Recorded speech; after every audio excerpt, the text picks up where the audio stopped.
జై జాగృతి. అందరికీ నమస్కారం. ఇవాళ యావత్ తెలంగాణ ప్రజలందరూ కూడా మరి మొన్న మనం అనుకున్నట్టు బూతుల వాన ఆగి ప్రచార హోరు ఆగి ఎన్నికల యొక్క రిజల్ట్స్ కూడా వచ్చి కొంత తెరిపినబడ్డటువంటి సందర్భాన్ని మనందరం కూడా గమనిస్తూ ఉన్నాం.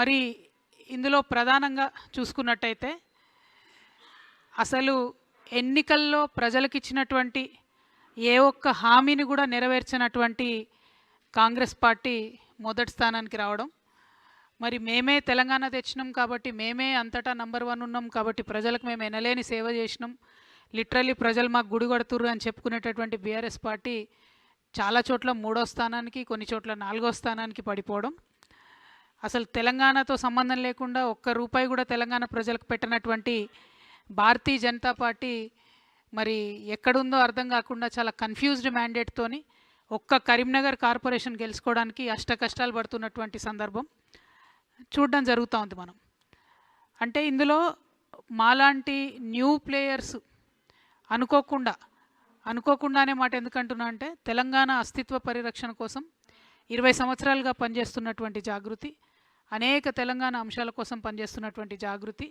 మేము ఇప్పటికే రాజకీయ పార్టీగా మారబోతూ ఉన్నాం, ఒక కొత్త రాజకీయ శక్తి ఈ రాష్ట్రంలో రాబోతుందని ప్రకటించి ఉన్నాం. ఆ ప్రకటనతో ఉత్తేజితులైనటువంటి అనేక మంది మా కార్యకర్తలు పోటీ చేస్తామనేటటువంటి ఒత్తిడి మా మీద తేవడంతో చివరి నిమిషంలో మేము ఆల్ ఇండియా ఫార్వర్డ్ బ్లాక్ అన్న వాళ్ళతో కలిసి మరి ఎన్నికల్లో పోటీ చేయడం జరిగింది. సో కోఆర్డినేషన్ కానీ ఏది కానీ లేకపోతే క్యాండిడేట్స్ ఐడెంటిఫికేషన్ కావచ్చు, వారికి అసలు మా తరఫు నుండి సహకారం కావచ్చు, ఏ రకంగా కూడా లేకుండానే ప్రజలు దాదాపుగా 40+ ప్లేసెస్లో జాగృతి ఆల్ ఇండియా ఫార్వర్డ్ బ్లాక్ వారిని గెలిపించినందుకు ముందుగా ప్రజలకు ధన్యవాదాలు తెలియజేస్తాము. 33 అఫీషియల్గా మనకు నంబర్ కనబడుతుంది. చాలా దగ్గరగా టెక్నికల్గా ఏం జరిగిందంటే ఇండిపెండెంట్స్ అని చెప్పి బీఫామ్ నింపినటువంటి వాళ్ళు మళ్ళీ మనం తర్వాత బీఫామ్ ఇవ్వచ్చు అనుకుంటే అట్లా కుదరక చాలామంది గెలిచి ఉన్నారు. ఆ ఇండిపెండెంట్స్ అందరు కూడా జాగృతితోని ఆల్ ఇండియా ఫార్వర్డ్ బ్లాక్తో ఉన్నటువంటి వాళ్ళు అందరినీ కూడా లెక్కేసుకుంటే మనకు 40+ వచ్చినారు. అదేవిధంగా ఒక మున్సిపాలిటీ వడ్డేపల్లి మున్సిపాలిటీలో క్లియర్ మ్యాండేట్ వచ్చినా కూడా వెంటనే కాంగ్రెస్ పార్టీ అదేవిధంగా అనేక ఇతర పార్టీలు కలిసి ప్రలోభాలకు గురి చేయడం, మరి ఆ రిజల్ట్ రేపు ఎట్లా అవుతుందో తెలియదు, ఆ చైర్మన్ ఏ పార్టీ అన్నట్టు ఎట్లా వస్తుందో కూడా తెలియదు కాబట్టి దాని గురించి నేను మాట్లాడట్లేదు. ఇంకొక చోట మా వాళ్ళు కీలకంగా ఒకటే సీటు గెలిచారు కాబట్టి అక్కడ వైస్ చైర్మన్ కూడా ఆఫర్ చేస్తూ ఉన్నారు. దాని మీద అక్కడ లోకల్ వాళ్ళనే ఆలోచించుకోమని చెప్పినాం. ఎందుకంటే 2-3 పార్టీలు ఆఫర్ చేస్తున్నాయి, వాళ్ళకు ఎవరితో వెళ్ళాలో లోకల్ వాళ్ళే డిసైడ్ చేసుకోవాలని చెప్పడం జరిగింది. సో అల్టిమేట్గా ఒక అబ్జర్వర్గా, ఒక తెలంగాణ ఆడబిడ్డగా ఈ ఎన్నికల వాతావరణం అంతా చూస్తే కూడా ఒక రకంగా బాధాకరంగా ఉంది. ఎందుకంటే ముఖ్యమంత్రి గారు పోయినసారి ఎన్నికలలోనే నేను చెప్పడం జరిగింది, మీరు కంప్లీట్గా చట్టాలను ఉల్లంఘించి ఎలక్షన్ కమిషన్ యొక్క అన్ని రకాలైనటువంటి పరిమితుల్ని అధిగమించి మీరు పంచాయతీలలో ఎన్నికలైనప్పుడేమో ప్రభుత్వ ఖర్చుతోని మున్సిపాలిటీలలో ప్రచారం చేస్తున్నారు, మున్సిపాలిటీలలో ఎన్నికలైనప్పుడేమో ప్రభుత్వ ఖర్చుతోని మీరు గ్రామాలలో ప్రచారం చేస్తున్నారు. ఏ రకంగా చూసినా మీరు అన్ని రకాలుగా రాజ్యాంగబద్ధమైనటువంటి చట్టాలన్నింటినీ అతిక్రమిస్తూ ఉన్నారు. దానికి ఎలక్షన్ కమిషన్ ఏమనట్లేదు, దానికి ప్రధాన ప్రతిపక్షం ఏమంటలేదు. అవి ఒక పక్కన పెడితే అసలు పట్టణాలలో కాంగ్రెస్ పార్టీ చేసిన అభివృద్ధి ఏంది అనే ప్రశ్న కూడా వేయడం లేదు. పైగా మున్సిపల్ శాఖ మంత్రిగా కేటీఆర్ గారే ఉన్నారు. అంతకుముందు నేను మున్సిపల్ శాఖ మంత్రిగా మొత్తం అన్ని మున్సిపాలిటీలని తీర్చిదిద్దినా అని చెప్పినటువంటి కేటీఆర్ గారు మరి అలా 16 స్థానాలు వచ్చినా 17 స్థానాలు రాగానే మాకు ఈ మాత్రం వచ్చుడే ఎక్కువ, ఆనాడైతే కాంగ్రెస్కి అది కూడా రాకుండా చేసినాం మేమని చెప్పి ఆయన చెప్తా ఉన్నారు. అంటే ఒక విచిత్రమైన స్థితి ఈ రాష్ట్రంలో నెలకొన్నది. డెఫినెట్గా ఈ రాష్ట్రంలో ప్రజలు మాలాగా కొత్తగా ఒక మంచి ఎజెండాతో వచ్చే వాళ్ళకు స్వాగతిస్తారనేటటువంటి విషయాన్ని నిన్నటి ఎన్నికల ఫలితాలు రుజువు చేసినాయని చెప్పి నేను బలంగా నమ్ముతా ఉన్నా. At the same time Congress party గౌరవ ముఖ్యమంత్రి గారు నిన్న మాట్లాడుకుంటూ నేనే రాజు నేనే మంత్రి అనేటటువంటి మాట మాట్లాడినారు. అంతేకాకుండా నేను 10.5 సంవత్సరాలు నేనే ముఖ్యమంత్రిగా ఉంటా, నాకు ఒక 6 నెలలు బోనస్ వస్తుంది అంటున్నాను. 6 నెలలు మీకు బోనస్ వచ్చడేమో కానీ రైతులు బోనస్ రాక ఏడుస్తున్నారు అక్కడ. ఆ ముచ్చట మాట్లాడండి ముఖ్యమంత్రి గారు మీరు.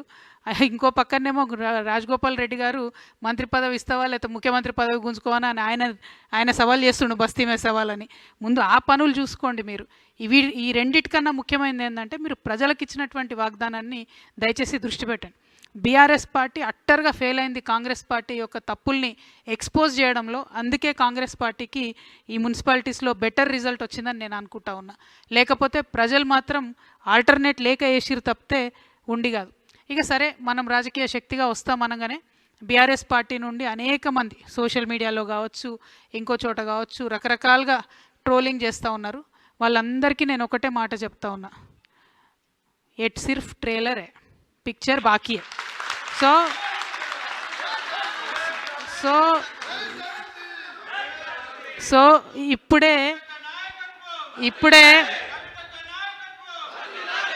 ఇప్పుడే తొందరపడి మాట జారకండి, కారు కూతలు కుయ్యకండి. ఇప్పటికన్నా సరిదిద్దుకోండి. ఉద్యమకారులను పట్టించుకోలేదు. వాళ్ళ పక్షాన్ని నేను మాట్లాడితే ఎటువడతట్టు నా మీద మాట్లాడుతూ ఉన్నారు. మీరు పట్టించుకోకపోగా కాంగ్రెస్ ఇస్తానన్న వాగ్దానాలు నెరవేర్చడం కోసం నేను మాట్లాడితే ఉల్టా నా మీద మాట్లాడితే ఏమవుతుందంటే గిట్లనే అవుతుంది రిజల్ట్. కాబట్టి సరి చేసుకోండి, మీ పద్ధతులు సరి చేసుకోండి, ఆరోగ్యన్స్ తగ్గించుకోండి, ప్రజల మధ్యలో ఉండే ప్రయత్నం చేయండి. At the same time Congress పార్టీని కూడా మేము డిమాండ్ చేస్తూ ఉన్నాం, ఏవైతే హామీలు మీరు ఇచ్చారో అవి నెరవేర్చడానికి మీకు ఒక అసెంబ్లీ వస్తూ ఉంది. ఇప్పుడు అసెంబ్లీ పెడతా ఉన్నారు బడ్జెట్ సెషన్, అందులో అన్నీ కూడా మీరు హామీలు నెరవేర్చాలని చెప్పి నేను కోరుతా ఉన్నాను. ఇంకొక విచిత్రమైన పరిస్థితిని మనం గమనించాం. ఇక్కడ ఒక్కొక్క మున్సిపాలిటీలో ఒక్కొక్క రకమైన పొత్తు, కానీ మేజర్ మున్సిపాలిటీల్లో మాత్రం నార్త్ మొత్తంలో కూడా బీజేపీ బీఆర్ఎస్ అన్నట్టుగా కనబడుతూ వచ్చింది. సౌత్ మొత్తం కాంగ్రెస్ ఎక్కువ కనబడ్డది. నేను ఇదివరకు కూడా చెప్తూ వచ్చిన నా పొలిటికల్ అబ్జర్వేషన్ ప్రకారం బీజేపీ బీఆర్ఎస్ పొత్తుకు ఇది తొలి మెట్టుగా నేను భావిస్తూ ఉన్నా. మరి ఇక్కడ నుంచి ఎట్లయితుంది ఏంది అన్నది అబ్జర్వ్ చేస్తూ ఉండాలి, కానీ తొలి మెట్టుగా నేను భావిస్తూ ఉన్నా. ఇంకొక మాట కూడా నేను చెప్తా ఉన్నా, నిన్న కేటీఆర్ గారు మాట్లాడుతూ సిపిఐ పార్టీ కార్మికుల హక్కుల కోసం బాగా పనిచేసింది కాబట్టి కొత్తగూడెంలో నేను ఓపెన్ ఆఫర్ ఇస్తున్నా అని చెప్పారు. అంటే బీఆర్ఎస్ పార్టీ ఎంత దుస్థితికొచ్చిందంటే, మనం ఇదివరకు సిపిఐ సిపిఎం పార్టీని తోక పార్టీ అనేది బీఆర్ఎస్ వాళ్ళు, అంటే ఇప్పుడు ఆ తోక పార్టీకి తోకగా మారిపోయింది బీఆర్ఎస్ పార్టీ. వాళ్ళు అడగనే లేదు, వీళ్ళే ఓపెన్ ఆఫర్ ఇచ్చి మేమే ఇస్తాం పొత్తు అని చెప్తారు. కానీ ఇక్కడ నాకున్న అభ్యంతరం ఏంటంటే, సిపిఐ పార్టీకి సంబంధించి ఏఐటియుసి వాళ్ళు సింగరేణిలో అన్ని హక్కులను కూడా పొడగొట్టిరు. కార్మికులకు ఉన్నాయి, ఒకటి కాదు రెండు కాదు, లెక్క పెడితే ఒక 20 హక్కులు కార్మికులకు ఉన్నాయి, పోగొట్టిరు వాళ్ళు. మొన్న నైని కుంభకోణం జరిగితే వాళ్ళు ఒక్క మాట కూడా మాట్లాడలేదు, వాళ్ళతో వీళ్ళు పొత్తు పెట్టుకుంటా అంటారు. ఇంకొక మాట, ఇదే సిపిఐ సాంబశివరావు గారు అసెంబ్లీలో నిలబడి కాళేశ్వరం విషయంలో కేసీఆర్ గారిని బీఆర్ఎస్ పార్టీని ఎన్ని మాటలు అన్నారో కేటీఆర్ గారు ఒకసారి చూడాలి. చూసినాక కూడా పొత్తు ఓపెన్ ఆఫర్ అంటే మరి ఆయన చేసిన ఆరోపణలన్నిటికీ బీఆర్ఎస్ పార్టీ ఒప్పుకున్నట్టు అవుతుంది. ఒకవేళ లోకల్గా ఎక్కడన్నా వాళ్ళది వాళ్ళు సరి చేసుకోవడం వేరు, కానీ బీఆర్ఎస్ యాజ్ ఎ పాలసీ సిపిఐతో మేము పొత్తు పెట్టుకుంటున్నాం, అది కూడా కార్మికుల హక్కుల కోసం అంటే మాత్రం ఇది నయవంచన. ఎందుకంటే సిపిఐ పార్టీ కంప్లీట్గా కాంగ్రెస్తోని మిలాఖత్ అయి ఉన్నది. ఈ 2 ఏళ్ళుగా వాళ్ళతో ఉన్నారు. మెడికల్ బోర్డు ఒక్కరోజు కూడా పెట్టలేదు సింగరేణిలో. సిపిఐ మాట్లాడదు, బీఆర్ఎస్ మాట్లాడదు. మళ్ళీ మాట్లాడితే జాగృతి మాట్లాడాలి, లేకపోతే హెచ్ఎంఎస్ రియాజ్ అన్న మాట్లాడాలి. అంటే కార్మికుల హక్కులు వాళ్ళకి అవసరం ఉన్నప్పుడు మాట్లాడరు, కానీ మీకు పొత్తులు వచ్చినప్పుడు ఒక కవరింగ్ లెక్క, ఒక షీల్డ్ లెక్క మాత్రం కార్మికుల హక్కులు అని మాట్లాడుకుంటే కార్మికులు నమ్మరు. సింగరేణిలో కూడా ఎన్నికలు వస్తున్నాయి, దాంట్లో కూడా జాగృతి హెచ్ఎంఎస్ పొత్తు ఉంటుంది. అప్పుడు కూడా మా యొక్క ఏదైతే కార్మికులకు మనం చేసినటువంటి అంశాలు ఉన్నాయో కార్మికుల దయతోని మా పవర్ ఏందో కూడా చూపించే ప్రయత్నం చేస్తామని తెలియజేస్తూ, మరి ఏఏఎఫ్బికి సంబంధించి జోజిరెడ్డి అన్న ఉన్నారు, వారిని మాట్లాడవలసిందిగా కోరుతాను.